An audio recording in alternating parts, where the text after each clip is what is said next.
Arinad Kottakkakam ward member ശ്രീജയുടെ മരണത്തിൽ CPIM-നെതിരെ കുടുംബം.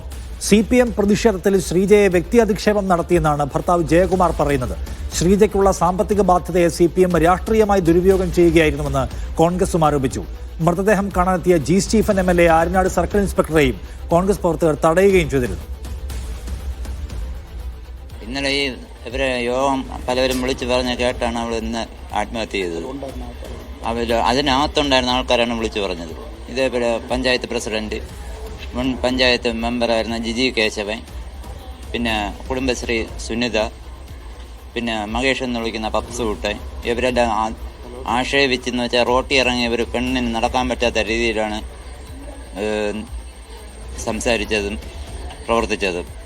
അങ്ങനെ പഞ്ചായത്തിൽ ഒരിടവും പോകാൻ പറ്റാതെ, റോട്ടിൽ ആളെ മുഖത്ത് നോക്കാൻ പറ്റാത്ത രീതിയിലുള്ള ഒരു വ്യക്തിപരമായുള്ള സംസാരമായിരുന്നു.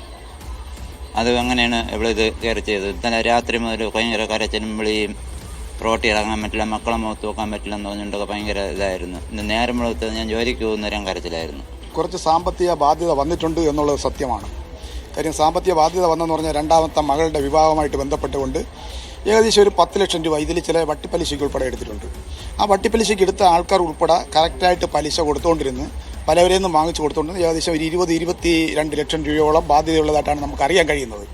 ഈ പണം കൊടുക്കണം എന്ന് തന്നെയാണ് നമ്മുടെയും തീരുമാനമായിരുന്നതും. അവൾ അതനുസരിച്ച് ഇന്നലെയും പോയി ഞാൻ കാണുകയും ഇന്നലെ വൈകുന്നേരം ഞാനും യൂത്ത് കോൺഗ്രസിൻ്റെ സംസ്ഥാന സെക്രട്ടറി രാഹുലുമായിട്ട് ആ വീട് സന്ദർശിച്ചുകൊണ്ട് ഞാൻ മെമ്പറുമായിട്ട് സംസാരിക്കുകയും എല്ലാം ചെയ്തതിൻ്റെ അടിസ്ഥാനത്തിൽ ഇന്നലെ ഇവിടെ വൈകുന്നേരം നടന്ന ധർണയിൽ വളരെ മ്ലേച്ഛമായിട്ടും നികിഷ്ടമായിട്ടും കരുതുന്ന ഇദ്ദേഹത്തെ പറഞ്ഞ് ആക്ഷേപിച്ചു.